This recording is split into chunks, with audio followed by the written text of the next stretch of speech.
Ako poslanec Európskeho parlamentu pôsobím vo viacerých výboroch. Jeden z najdôležitejších je výbor pre životné prostredie, verejné zdravie a bezpečnosť potravín. Je to výbor, ktorý prerokúváva tu v Európskom parlamente najviac rôznych materiálov.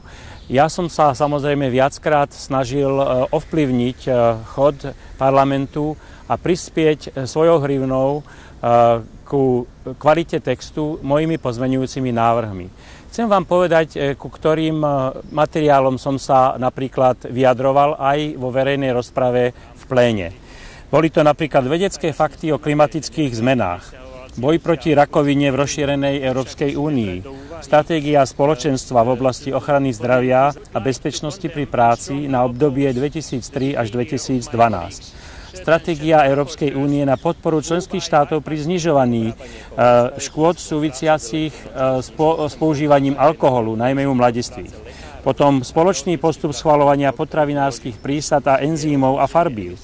Alebo akčný program spoločenstva v oblasti zdravia v boji proti kardiovaskulárnym chorobám a nakoniec lieky na pediatrické použitie, čiže pre naše deti. V tej súvislosti samozrejme ako lekár som sa snažil tieto témy priniesť aj na Slovensko organizovaním rôznych konferencií a odborných seminárov. Urobil som niekoľko medzinárodných konferencií, napríklad v Žiline s účasťou celej Európy o využití štrukturálnych fondov v zdravotníctve, vďaka čomu aj Slovensko nakoniec sa rozhodlo vyhlásiť operačný program zdravotníctvo na roky 2007 až 2013. Ďalej to bola konferencia o využití pupočníkovej krvi na využitie kmeňových buniek, ktoré neposkytujú žiadne etické problémy. Potom konferencia tu na pôde Európskeho parlamentu o hemofílii, konferencia o vtáčej chrípke za účasti predstaviteľov Európskej komisie a predstaviteľov Svetovej zdravotníckej organizácie. Nakoniec som robil aj konferencie na Slovensku o úrazovosti detí a predtým som ešte sa vyjadril konferenciou ku pôsobeniu fajčenia na zdravie ľudí. Inými slovami, veľmi som sa zasadzoval o prijatie zákona o ochrane nefajčiarov na Slovensku, ktorý by mal byť koncom roku 2008 skutočne aj prijatý. Chcem povedať, že táto problematika je veľmi široká a životné prostredie je jedno z takých oblastí, kde sa hodne vyjadrujem.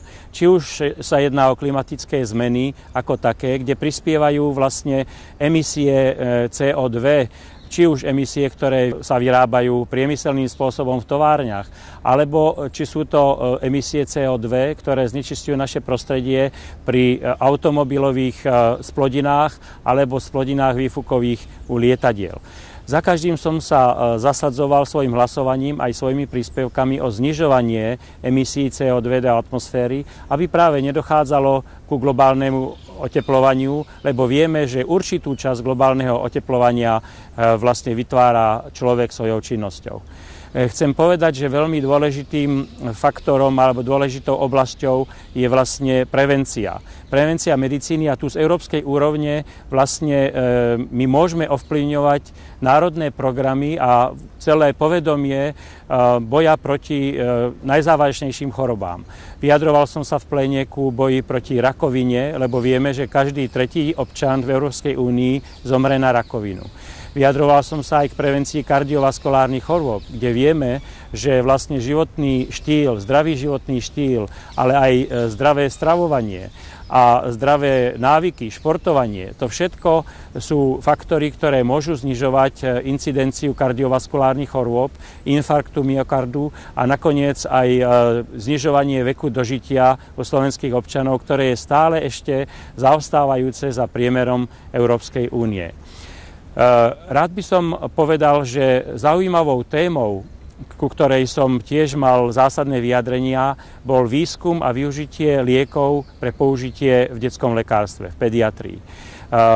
Podarilo sa nám uvoľniť niekoľko miliárd z európskeho rozpočtu práve na výskum liekov pre deti, pretože to zaostávalo doteraz, sme sa venovali a farmaceutický priemysel najmä sa zameriaval na tých, kde má najväčší odbyt, čiže na dospelých, a deti ostávali bokom.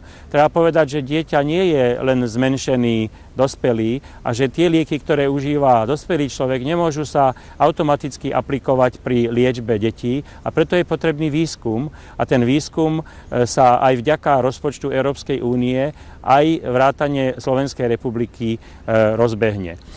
Ďalšou oblasťou, ktorá je dôležitá pre zdravie ľudí, ale aj pre životné prostredie, je použitie pesticíd.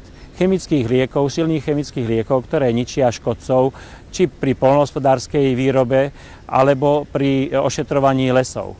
Chcem povedať pri tej príležitosti, že Slovensko veľmi necitlivým spôsobom používa pesticídy, najmä pri poprašovaní Národného parku Nízke Tatry, kde v boji proti škodcovi používa vlastne práškovacie lietadlá a poškodzuje životné prostredie, ktoré dovtedy v Národnom parku nebolo poškodené. Mám na mysli huby, porasty, černice a všetko ostatné. A toto samozrejme môže mať vplyv na zdravie ľudí, ktorí sa v Národnom parku pohybujú. Dá sa to robiť aj inak, vieme, ako to robia moderným spôsobom v iných krajinách Európskej únie. Ale pesticídy ovplyvňujú aj vlastne spodné vody. Vody, ktoré sú používané ako zdroj pitnej vody. Pesticídy sa splachujú do povrchových vôd. Pesticídy vlastne vchádzajú aj do biologického cyklu rastlín, ktoré my potom požívame.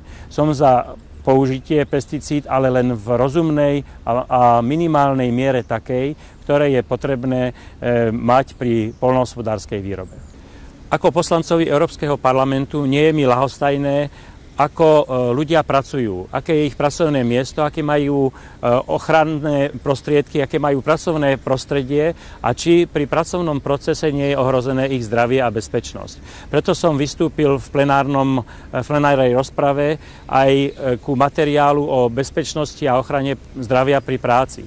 Tieto moje skúsenosti som potom bohato využil na poslaneckých výjazdoch, ktoré si robím na Slovensku, a kde navštevujem nielen mestá a obce, ale navštevujem aj významné podniky. Takto som navštívil a dával som nepríjemné otázky ľuďom, ktorí zamestnávajú ľudí na Slovensku, v východoslovenskom kraji, v Košiciach, v US Steel Košice. Takisto som sa zaujímal o životné prostredie a o vypúšťanie z plodín či do vzduchu alebo do odpadových vôd v Slovnafte Bratislava. Takisto náš najväčší producent, alebo u nás umiestnený najväčší producent LCD televízorov Sony v Nitre mi odpovedal na tieto palčivé otázky, kde som chcel vedieť, či slovenskí občania majú zabezpečené zdravé pracovné prostriedky a či majú poskytnuté aj ochranné prostriedky na to, aby si mohli chrániť na pracovnom mieste svoje zdravie.